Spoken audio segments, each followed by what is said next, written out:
Today I am in Philadelphia, where they've had a fairly wretched winter, but it is now raining out there and the temperatures are well above freezing, so this is the time of year to come. Everyone is complaining about that, which I guess is reasonable, but they've had something like 8 or 9 nor'easter storms this year in this part of the country, and um, everyone is very relieved to be beyond that era. This is actually, we're talking in April of 2014. And I'm with Mark Bernstein, who is professor of law and director of the Legal Research Center at Drexel University's School of Law. Mark has been in his position since 2009.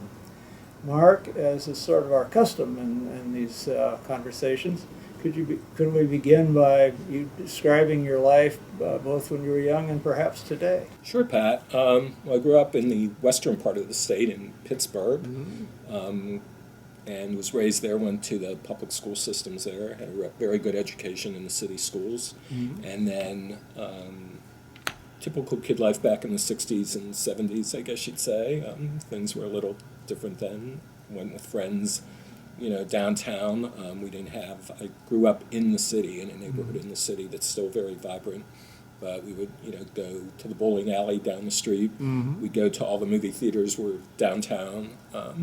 There were a couple shopping malls later and shopping centers, but we didn't go there. We went downtown to the movie theaters. I remember my parents That was really the getting... traditional approach. I remember as a kid, the main stuff was all downtown in the city I lived in. Right. I can remember my parents, getting dressed up to go out to the movies. Oh, downtown, yeah. Coat and tie. And, Or to, a religious service. Right, Or even to exactly. fly on an airplane. Exactly, and very different. So, and we're not talking, by my standards, it's not ancient history, so we're talking, in the 60s and 70s, and then, things started changing. So I was always an avid reader. From when I was a kid, I don't want to sound braggadocio about this, I sort of taught myself to read. I sort of picked out words, and actually the Pittsburgh City Schools had a deadline of when your birthday had to be before the end of January to be admitted the following September. And my birthday just happens to be in early April. In fact, it was 2 days ago prior to this taping. And so I missed the deadline, but I went for a test to see if I could start kindergarten technically a year earlier than I would have. And I'm just mentioning this because the test part's interesting. I think it's still used. But they had me read a letter, which I did. And the only thing I remember about the test is I had to draw a square and I had to draw a diamond. And I know this is some famous test that's still around, I think. And I drew the square. It was like 5.5, I guess. And I really couldn't draw the diamond well. And even though I was very emotionally ready, I guess, and everything else, I could not start kindergarten at that age because the diamond was related to being like of a 7-year-old cognitive ability. And So it's a readiness test. It was like a readiness Yeah. test. And so that was interesting. So That may actually have been to your benefit. So you were one of the older kids in class. I when was. you So got I started. actually was one of the older kids, exactly, when I would have been one of the younger kids. Yeah, and at that point in life, that could have made quite a difference. Well, it's I funny would you think. mention that because my brother was born 4 days before the end of the deadline at the end of January, and so he was one of the youngest kids. And we had the same kindergarten teacher who'd been around a long time and was very well respected. And she suggested to my parents that he repeat a year of kindergarten, not because of any intellectual ability, but that she couldn't see him sitting still for a whole Sort of day a in the classroom. social Yeah, and he was much more... immaturity. Yeah, it was. I would be able to sit in a restaurant, and he was just, all over the place. And, Sure. And my parents respected the teacher, and he did repeat another year of kindergarten. And she recommended that to 2 other kids whose parents felt, that was, demeaning. They were insulted. They were insulted. Sure. And one kid actually had to be sent back during first grade, which was probably more damaging in a sense because he wasn't handling it. Yeah. And the other child, I believe, failed the first grade. So that's just a little lesson, I think, that was interesting. So that's Well, sort of sounds like memories that from my teacher early youth. was very She was. skilled. Miss Yeah. Horton. She had been around a long time. So she was kindergarten, went to a small grade school, and then we moved to a different part of the neighborhood, and went to high school, which was a 6-year high school at that time. So there were no middle schools then either. It's another new concept, right? So it was like the junior high and high school were 6 years, and then I went to Pitt as an undergrad, and studied political science, history, and English were most of my credits. I stayed away from the sciences and math as much as I could. I always tell people now that I was good in arithmetic until they started putting letters into it. I think that's called algebra or something. Exactly. When it became algebra, and I was like, why are there letters in my math class? That's when I sort of started losing connection. You figured to you it. could deal with 10 different numbers, but all these 26 letters added on top is something new. So that was pretty much, typical kid growing up. Well, played sports, went up to the schoolyard, met friends, and that sort You of must thing. have seen a lot of changes in the city, though, as the smokestack industry started I did. to go elsewhere. And I remember a fellow who worked with me at one of my libraries. I think he was head of circulation. He grew up in Pittsburgh, and he went to school there. And he said they used to have to dust the books in the library because of the coal dust. Yeah. And I went there when I think I was visiting Duquesne for something, and the city was just transformed. It was very clean. Right. And they did that back in the 50s, and I think under Mayor Lawrence. So when I was growing up and a kid, there wasn't the pollution and the dirty air, and people couldn't wear white shirts, they used to say, and that sort of thing. But the steel mills were very active, and where we lived were literally between a big Jensen Laughlin steel mill on the way to downtown, which was a large steel plant, and the United States Steel Works at Homestead, which of course was founded by Andrew Carnegie, and is actually, to show you how things have changed, that was the largest steel works in the world, and apparently produced half of the steel used by the Allied war effort, and that is now a gigantic shopping complex with movie theaters, restaurants, and stores. So Andrew Carnegie always said would come back and see what happened. He'd be amazed. He wouldn't believe it, I'm No, sure. he wouldn't believe it. Neither would a lot of people. But it's a city that's very high-tech oriented now and very different. So you did your undergraduate work at Pitt. Could you talk about your degrees specifically? Sure. I went in knowing, actually I was always interested in law and government, so I sort of knew I wanted to focus on political science or economics, and one economics course sort of turned me off as a major to economics. But so I majored in political science. I took a lot of history and English literature because I always liked literature and reading and writing. So I got my Bachelor of Arts in political science, finished there, and then after that went directly to law school at Tulane University, which was quite a change. I wanted a change of pace, and it was a change of pace. That would be a bit of a change. It was a big change, and it was, I can still remember orientation and us standing outside in mid-August and saying, why am I here, as we were all trying to tolerate the 95-degree weather and 90% humidity. The Gulf of Mexico is a source of a lot of hot, humid air. Yeah. So I went there the 3 years, and then after that, went back after basically a year of working. I worked in D.C. for a year for a government contractor, and went to library school also at Pitt, and got my master's in library science at what was then the School of Library Science. Yeah, mine used to be called that too. Now it's the information school. Right, and theirs is also. So those are my 3 degrees. Well, it's interesting. Now, you eventually ended up, obviously, as in our field, law librarianship. Could you tell us a little bit about how that all came about? And specifically, is there anybody who played a role in that? Well, I'm not sure if there's anybody that particularly played a role, but now that you phrased it that way, I will say that one thing that intrigued me about it was my father had a small business that essentially was, I guess, what you'd call a book distributor or book jobber. And so his little company that I worked at through high school and things sold, or was the middle person, the jobber, to corporate libraries, to special libraries. And so he actually had a booth at the SLA conference several times, and I went to those conferences a few times, and so I got to meet some people. I met the research librarian at the United States Steel Corporation Special Library, and so I sort of became familiar with what that end of librarianship was like to a degree. So perhaps indirectly, working at my dad's gave me some input, and then I started talking to people. I actually called a couple of places as I was thinking about library school and talked to somebody at Pitt, and I was really not familiar with what the market was like out there. There, of course, was no internet to look up anything. You basically, really, I mean, maybe, and so you had to go talk to people. And so I remember I went down and talked to somebody at the Pitt Library School and said, like, if I do this, are there jobs out there? And that sort of thing. I didn't really know anybody at the law schools per se. I did work also the one summer after law school for Joel Fishman, who was at the Allegheny County Law Library at the time. I remember doing Joel. some research. So and helped him out. So that was sort of my first introduction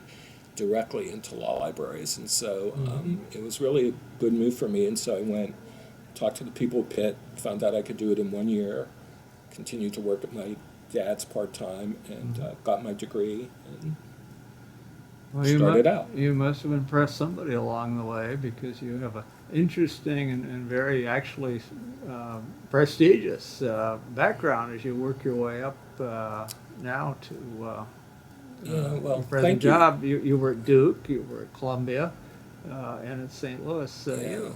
You want to talk a little bit about your career and maybe Sure. mention some of the things you did in some of those jobs? Sure, and whatever. I think there's a couple interesting maybe lessons or takeaways for others too. I'd like to just talk about the Columbia one for a minute or two. Oh, because, sure. Please do. That was the I started out as a reference librarian, but my first connection was going to the AALL meeting in 1986 All right. in D.C., which yeah. was the year I finished my degree. I was finishing up that summer my library degree. And so actually I had applied for a job that I'd seen in the New York Times at Michigan. And I was living at home at my parents' place, and on a Saturday morning the phone rang, and my mother said, "It's for you." And a woman got on the phone. I said hello, and she said, "Hi, this is Margaret Leary at the University of Michigan."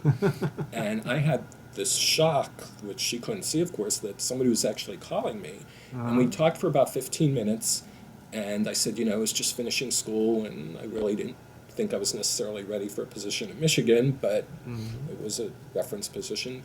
And I had this great conversation with her, and she's the one actually who told me to attend the AALL meeting if I could, that they Okay. did interviews there, and that I will never forget this probably as long as I live. But she said to me, because I thanked her, I said, you apply for jobs and you never hear from people, and here you're personally calling me.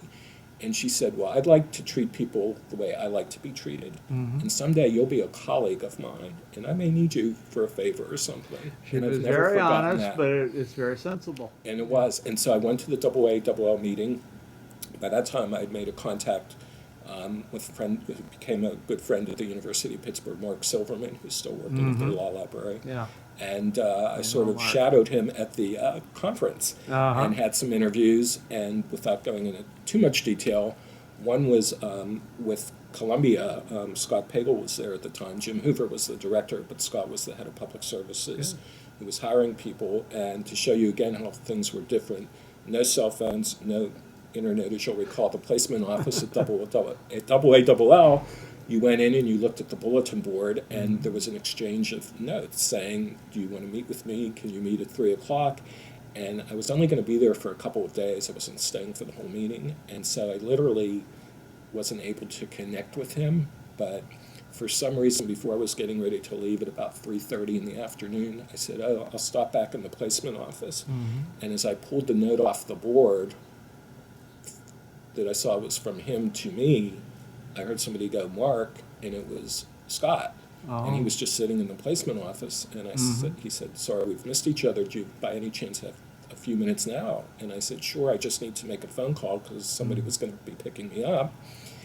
And anyway, the rest is history. And so I had that interview, got called back up for an interview at Columbia, and got that job, which frankly was going to be an interim job because somebody was on leave for like a year. And then the person didn't return, and they kept me on, and I became head of reference after a few years. It's a small world. I'm going to actually be with Scott on Friday. I'm going down to D.C. In a few days, and I'm going to be sitting in on his conversation. Michelle Wu is going to be the other party to the conversation, but I'll run some of the toys that are around the room that are people don't get to see. Right, The right. cameras well, and the he lights. always refers to but I'll give Michelle him- and myself as two of his proteges, I guess. Yeah, well, I'll give him. Yeah, I'll please pass do. on your regards. Please do. Yeah. And then after 7 years, I think I started looking at a couple different things. And I had a couple different interviews, and then the one was the Duke position opened, and applied for that. Getting back down into warm country again. Yeah, yeah. Well, not quite as bad as New Orleans. No, but, no. but still pretty hot. Well, it's funny you mentioned that. I'll just take a second. The first week I was there, I started in July, but when school started in late August, I can remember going outside around the first week of September, just had my lunch and sitting outside because it was nice and fairly moderate. I remember thinking to myself, gosh, I could never do this in New Orleans in early September. It'd still be It pretty was warm. still different. Well, and everything's relative. You talk to the people there when I moved there, or was going to, the interview, well, it's really hot here, do you think you'd like living here? It's smaller and all that. So, so I stayed there 11 years, so obviously that worked out. Must have worked well for you. It worked very well, and, both of those places I worked for, I've been very fortunate. I've worked for really good people everywhere. It's, So working you're not for a Scott job and Jim and hopper Dick. at this point. You're, No, you're sort of exactly. stick there for a while. Yeah, which I think is good, and and I did. I wasn't going to leave just to leave to job hop, and then I started looking around at a couple opportunities and went on a few interviews. And I am more of a city person, which is why you're talking to me today in Philadelphia, In probably. Philadelphia instead of Durham. And so I ended up getting the position in St. Louis, which was my first directorship, and stayed there 5 years, and then came here. Yeah, St. Louis is a good size metro area. It is. It is. It's very similar to Pittsburgh in some ways, as far as the size of the city and that. But so that's sort of the general part of my career. I think. Well, it sounds like you enjoyed it. Do you want to talk a little bit about your job now here at Drexel?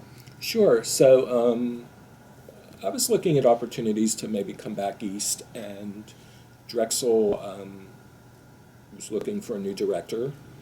And so I looked into that and got hired in July of 2009. Again, was interviewed at the AALL meeting in Portland in 2008, and came out here in the fall for the full interview, and then started again the following July 2009. So it's been great. I'm a member of the faculty. I teach advanced legal research course, and we have a staff of about 12 or 13, really great staff. And it's been interesting to be at what essentially is a new law school, and see how that's evolved and changed, especially as this entire profession is changing, which I know we'll get to a little later as well. But Well, one of the changes that I'm hearing about is there's sort of a difference of opinion among some of our colleagues about teaching.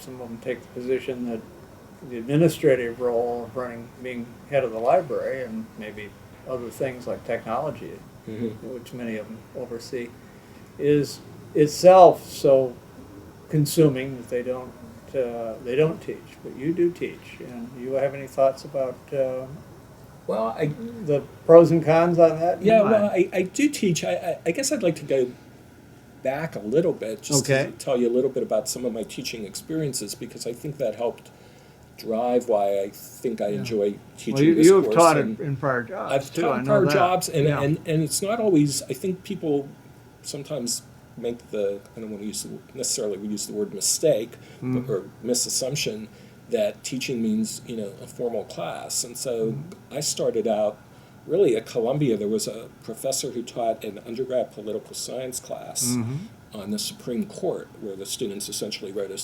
seminar term paper on a Supreme Court case. And so that was my first real experience. I went into that classroom for 15 minutes and talked. I made Xerox copies of pages from West Reporters and Shepard citators and things like that, and gave them, and literally worked them through how you would research Supreme Court cases then, again, using all print resources.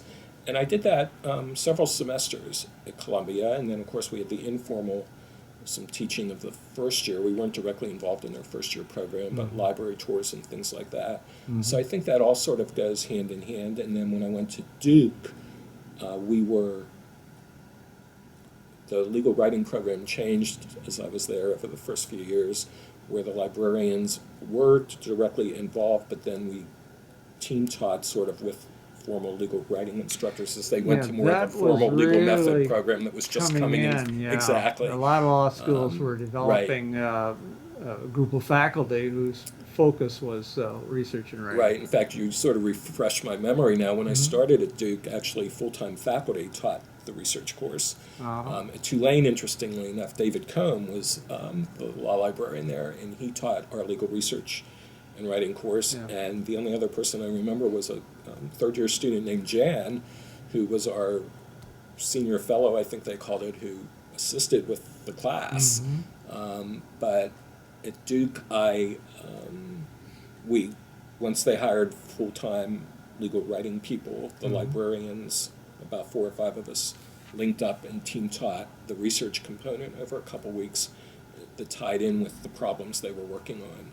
So I did some teaching there, and then at St. Louis really was my first full oversight of an advanced legal research course, and we've developed some more mini courses at Drexel. But getting back to your question, I personally think it's important, and I think it's very helpful and useful on a couple levels. It brings the library director or librarians much closer to the students. The students get to know you better if you're just not working at reference. There are administrative responsibilities. And I also think as a member of the faculty, it helps with the mutual respect of the faculty, understanding that you're also working with the students and teaching, and part of the educational mission, which I think is very important for the librarians. That's what we are. We're a law school. We're there to educate, and to me that's the primary mission. I once said on an interview, otherwise you're just sitting in a room at that point full of books. Now it might be a room full of computers, but I think it's an active role for librarians to take. That's good. I have heard this same theme throughout many of these conversations for this project, this history. And that for some reason, when faculty view the library or the library head, if you are also a classroom teacher of some sort, they view you much more as a colleague than they might otherwise. At least this is what I've been hearing. And of course I taught as well throughout my career. And I was always very pleased to have that opportunity, both because it created a different aspect to my job and a lot more intense, direct one-on-one communication with students than I would get as the head of the library. Exactly. Especially in latter years when we had such an excellent staff, and they were the ones having the contact. Right, exactly. And I didn't see the students because the contacts were all, students were being taken well care of at the desk. And Right. Well, we've actually, reference, we proposed some mini specialized courses. These are all essentially 1 credit pass-fail type of courses that are focused on different areas, including intellectual property, business, foreign and international law. So we have all our librarians involved in that process. So which is you really have nice some of the advantage. other librarians then who also Yes. get some of this. Yeah, we've started, yeah. That must, I It's- imagine they enjoy that too. They do. I think they do. They like working with the students, and we've started developing some of them into online courses.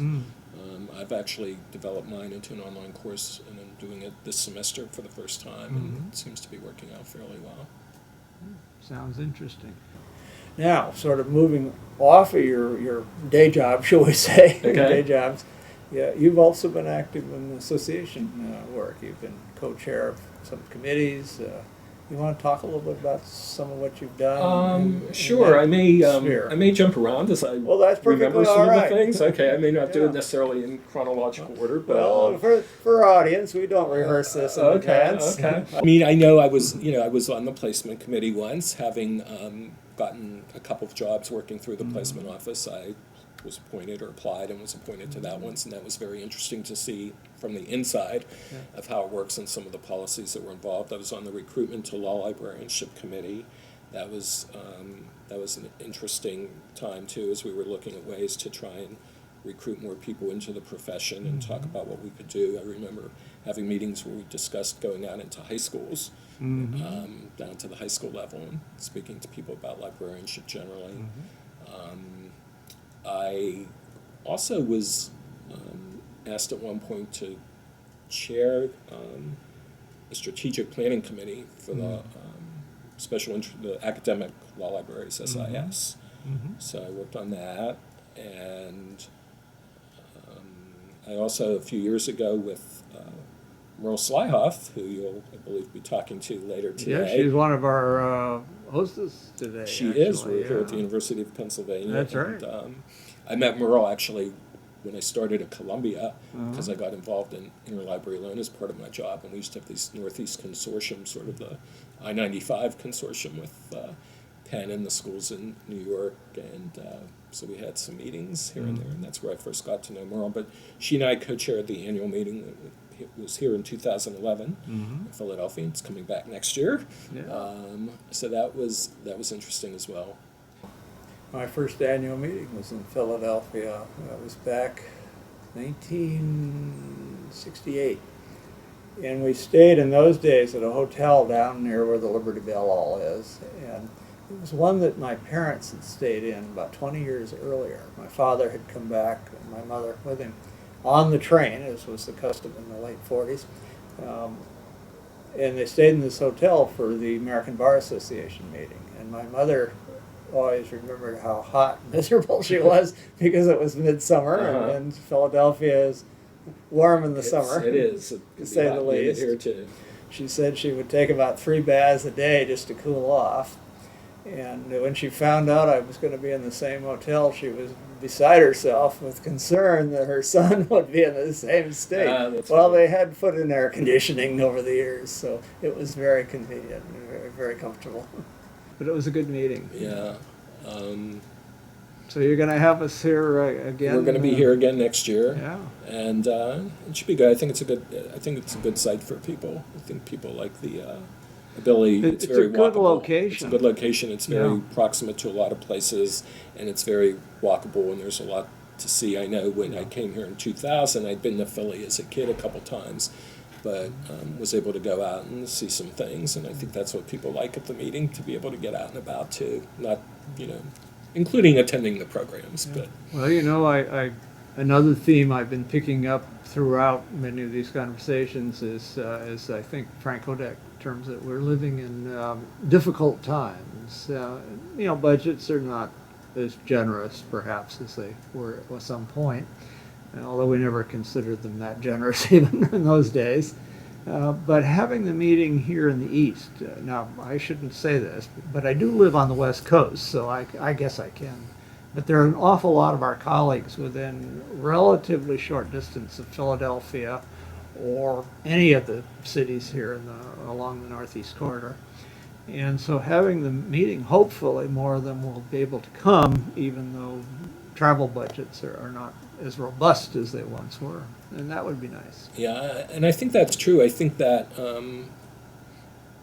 the AALS, the Law School Association, I think has seen that by having very high attendance at their meetings in New York last year, and I think they're planning to come back to New York again. Yeah, they came pretty close to disaster, I understand. The storms moving in and out. Oh, that's true. It was But snowing this up was there. an unusual winter. This was a for you very folks. crazy winter. We're talking actually today's the Phillies home opener Mm-hmm. later this afternoon, and so maybe spring is finally here. Wasn't that But supposed to be last it night? was supposed to be yesterday, Yeah, I and they think knew they it was going to canceled rain, it and for they the canceled it night, in yeah. advance. Yes. So you don't have a stadium like we have in Seattle where you can close and open the roof. No, that's correct. That's correct. Out in And you have, Seattle, of we'd course, the be lucky to Super get Bowl, half the games in if it Super didn't Bowl close winning the roof. champion. Yeah.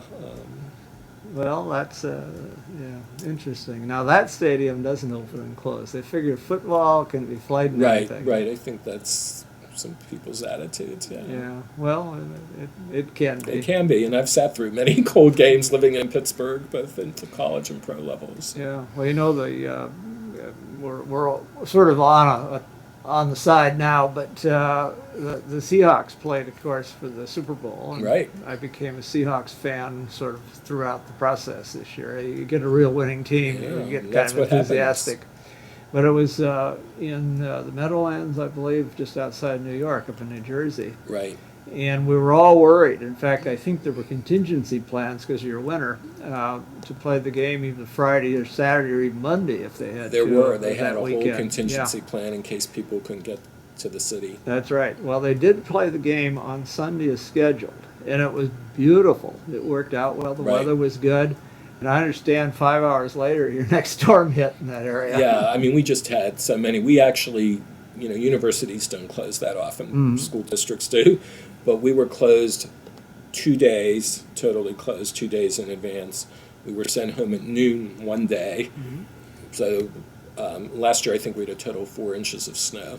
This year, we either came in second all time or tied first all time. So, and it was just horrifically cold all winter. We never were able to get out of that break where you get that little tease of 50-degree weather or something. It And literally all the was cold blossoms for come 3, out in 4 months. February and all that, and then they get zapped again. Exactly. Oh, I mean, yes. it really was. I even just thinking in coats I wore to work and everything, and sweaters. I mean, and thinking the last couple winters. I mean, it was a winter to remember. Yeah, well, hopefully, when it's all hot and awful in the summer in August, and Exactly. you're People thinking, say, oh, this is yeah. terrible. Until you get Why a can't happy we have a medium. different climate? Right. Oh, well. Well, we've been talking about a variety of things, including your career. You've been around this profession a while now, and, you've seen a lot of changes. And you want to describe perhaps some of what has been going on? I've been retired for 10 years, and it's like I go into these conversations, and some of the things you guys are dealing with are very different even than we did a few years ago. And maybe in talking about some of what you've been saying, maybe talk a little bit about what you think the future might bode the next few years. Well, I think obviously it's very different. I mean, I think I've actually alluded to that a couple times in saying in my earlier career and making photocopies of things and working with the books, and even how I got my job at Columbia, having to exchange notes on a bulletin board. Now you would just simply text a person, right, and wait for an immediate response. Yeah. So I think that's carried over. I think one thing that legal education seems to be in a bit of a quicksand quagmire about to me is the I don't want to say inflexibility, but reluctance to change somewhat at the educational level, putting aside libraries for a second, because libraries are supporting the educational mission, like we said earlier.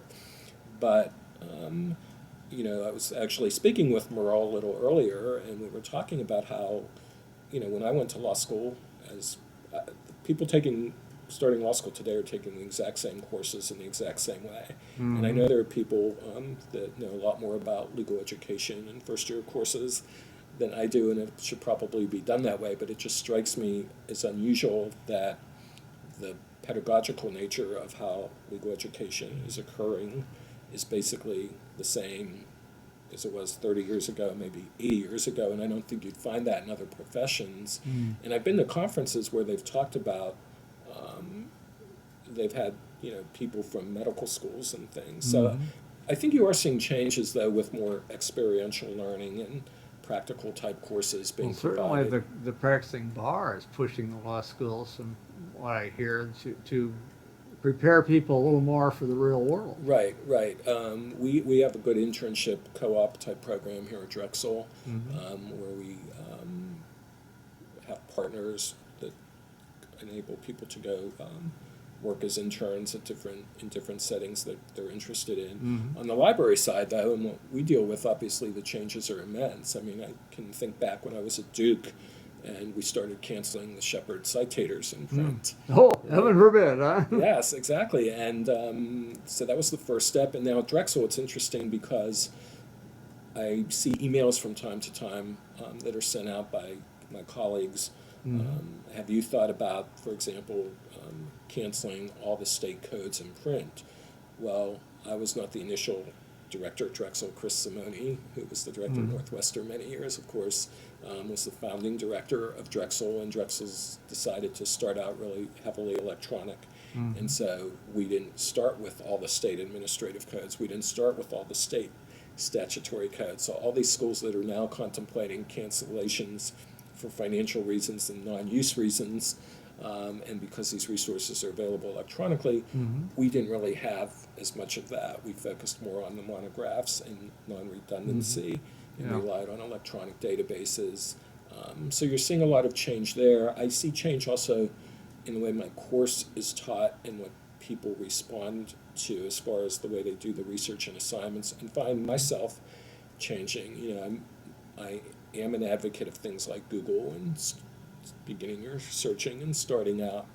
But I find that a lot of students are having, I don't want to say difficulty, but there's so much out there and there's so much reliance that I have people like turning in assignments and saying that they've gone to a federal government database, like an agency website or the FedSys database, GPO database, and then they say, but then I go to Westlaw or I Googled it to confirm my findings, and I'll write back and say, well, actually, it would be the reverse. You would start maybe with the Google search and use the authentic government source to authenticate your findings. But I think in this nature of world of the information's all there at your fingertips through Google and other aspects, we have to get used to that and see how that's going to change the way our collections are built with the finances. And I've talked to people at firms too, because I don't think you can separate what's happening in the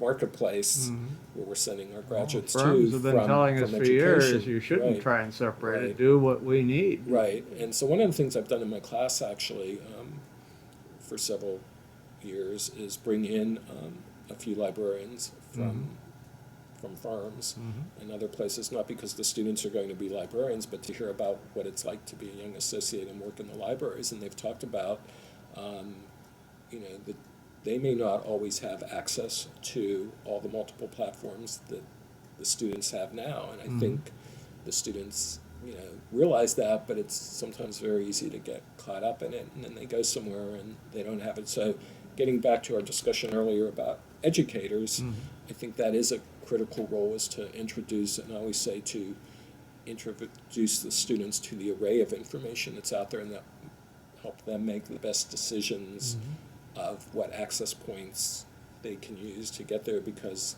they may be in one position and 5 years later be in a different job and not have access to the same materials that they did in job one or that they had in school. So I think that is actually the primary role that we play.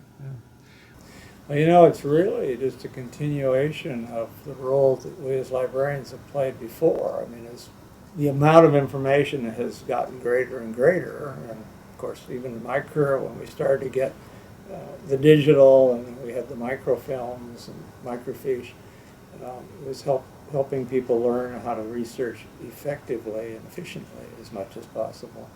And now with so much available and so many sources, your job must be all the more difficult but interesting both in doing that. It is, and again, facing the economic and financial challenges is where do we make these decisions on what information do we really need, what information can we share either with other law libraries here in the city or even with the university. We're very fortunate as part of a university to quote unquote piggyback on some of the databases that they have, and is, you know, the research is so much more interdisciplinary, both by the faculty and the students, and so the ability, you know, I've had students come to see me that they're taking other courses that are seminar courses, or they need to get into psychology literature or social sciences literature, and you know, they really don't necessarily have a clue, or I should say, Well, are that's unfamiliar with reasonable. how to do Yeah. it. Yeah, which is totally reasonable. Yeah. Things outside their discipline, or you know, you have people that were science majors in college and now deciding to go to law school, and so getting the ability to access those databases or some of the other commercial databases that are available that provide resources outside the traditional legal information sources, I think, are important too. That sounds like not only progress, but progress continues. And it sounds like you're kind of bullish on the role we have in this era. And as the era continues to move and probably in the direction of more digital stuff. I think that's true. I think it's digital, but I think one thing people, I think that's very true. And I think I'd like to see more people, and I'm not necessarily speaking of librarians or even just law professors, but just the whole profession generally as legal educators, realize that we have to continue to move forward. Because the example I gave not long ago to somebody was, you know, I know some of our faculty, at least a couple of them, and I know this is true at other schools, faculty have a lot of independence, and they have the ability, if they want to, ban laptops, for example, in their classroom. And I'm sure you've heard that through some of your I had a interviews. colleague do that even in my day. Okay. I don't know how popular it was, but they didn't have all this texting and everything else that they could do then. Now it's probably worse. Right, and so, you know, people say, well, you know, you can't, people turn off their internet access, or, you know, are people really paying attention? Now, I had a friend that I sat next to in class in law school that, you know, he made a copy of the New York Times crossword puzzle and stuck it under his book and doodled Oh and all yeah, that. students have been always had students that. for a long time with all the tricks. But they this just- is right. But this is a little different. So what I said to somebody once was, I said, you know, in 10 years, the law school applicant, the average law school applicant who's 22 years old or out of college, I said, in 10 years, they're a sixth grader today.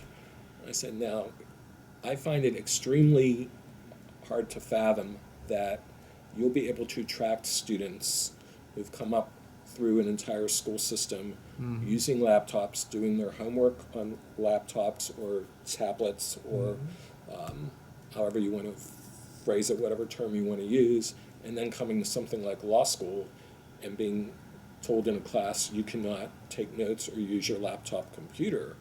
And I think one thing that I had this discussion, this is sort of a little strange perhaps, but I said I have this weird theory that one reason law school applications may be down is not just what people are reading about the marketplace generally, but that the skills that are generally perceived and seem to be required in law require still a lot of interpersonal and verbal communication, and that a lot of people coming up through school, there's less and less of that happening.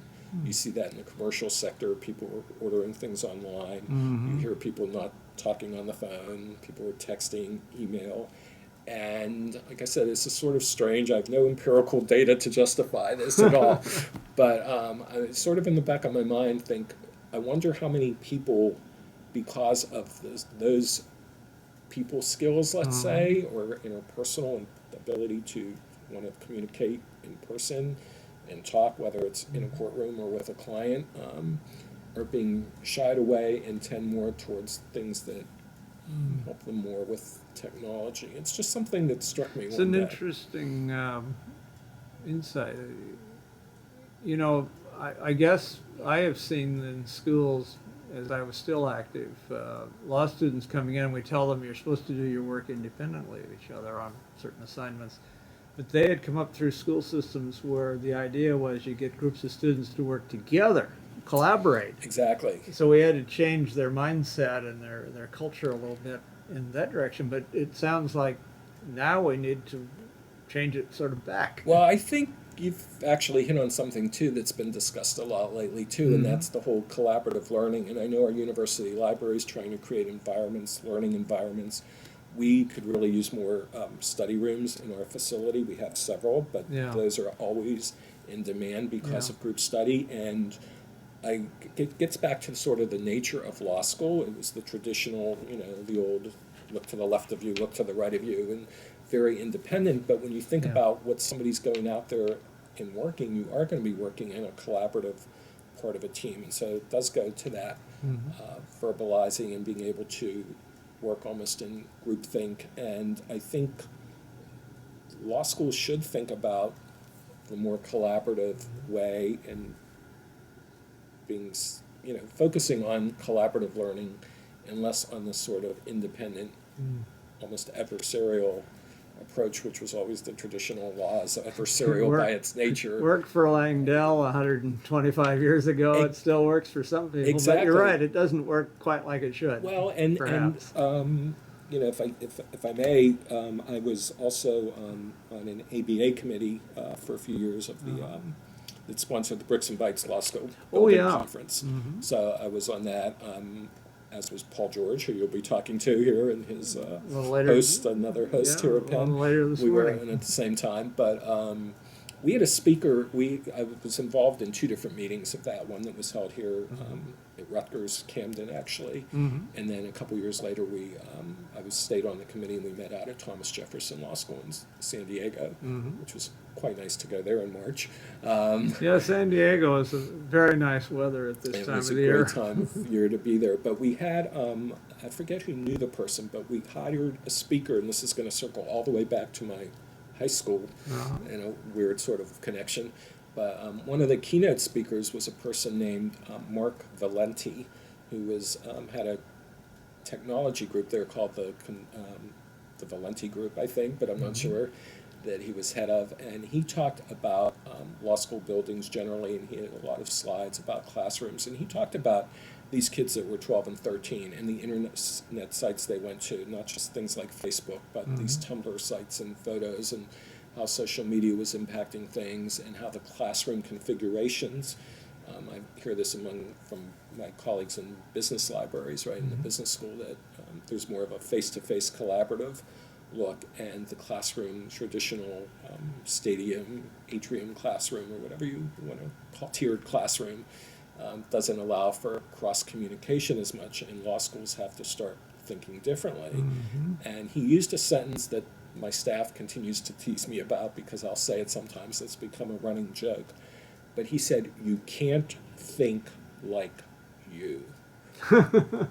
And his point was simply like, getting back to the things we've talked about, you can't say, well, it worked in the 70s, it worked under Langdell, and therefore it's going to work, or I banned computers in my classroom, and therefore that's the right way to do it. And he said, you can't think like you literally have to think like somebody else. And I'll just end it with the connection is that he talked about being from Pittsburgh, and people sitting next to me knew I was from Pittsburgh. And then I said, my gosh, my high school trig teacher's name was Valenti. So near the end of his talk, he said, and my father, who was a high school math teacher for years in the Pittsburgh City schools. So at the end, I went down and talked to him, and I said, was your dad Martin Valenti? And he said, yes. I said, well, I went to Alderdice, and et cetera, et cetera. I said, he was a little bit intimidating. And Mark Valenti said, how'd you like to be a son? But again, to show you how things have changed, Mr. Valenti, my math teacher, drove a Greyhound bus in the summer to supplement. Okay, yeah, that's right. In those days, they all were had off, other and I mean jobs. off completely. Most of them have other jobs. Yeah. But that's sort of going off the beaten track perhaps a little, but that you can't think like you has stayed with me as sort of, begs the question, if you don't think like you, who do you think like? But on the other hand, his point was simply that if you don't change, you tend to, face obsolescence at some point, and you have to constantly be flexible and adapt, and I think that's what we're facing in legal education and as librarians. Again, I've heard the same basic thing time to time to time in these conversations, so I don't believe you're alone, and I agree with you. I think times are changing. They have been changing, and we in legal education, or those of you still in it, I'm retired, but I still think I'm in it, agree that I you know, think we so. need to evolve, and we have probably more than we realize, but perhaps more is still needed. I think you're right, and I think it's the consumers, I like to call them. People sometimes don't like to hear me say it's a business or use the Our word paying consumer. customers, the Our students, paying customers, or the their students. folks, or their loan Exactly. officers. Do they feel that we're changing enough? Because Yeah. I always say the consumer's going to drive the change. Getting back to when we were saying how steel mills are now shopping centers, they're going to tell us what's going to change. They're going to say, I'm going to use that laptop in the classroom, or they're not going to be in your classroom. They'll go somewhere else. Sure. Well, that may actually be a positive development in its own right. That's true too. Well, Mark, we've talked about a lot of things, and it's been fascinating. But as we near the end of today's conversation, it's customary for me to ask if there's anything we haven't talked about that you'd like to mention before we wrap it up.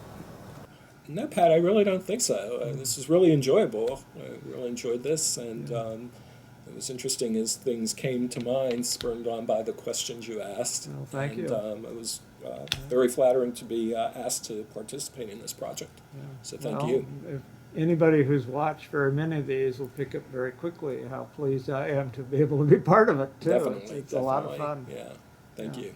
Well, maybe on that I should, on my behalf and that of Michelle Wu, Frank Hodak, and Dick Spinelli, our colleagues with whom I have the honor of being able to work to put together this oral history of law librarianship for the Spinelli's Law Library reference shelf portion of Hein Online. I want to thank you for being part of today's conversation. Okay, you're very welcome. Thanks. Thank you, Mark.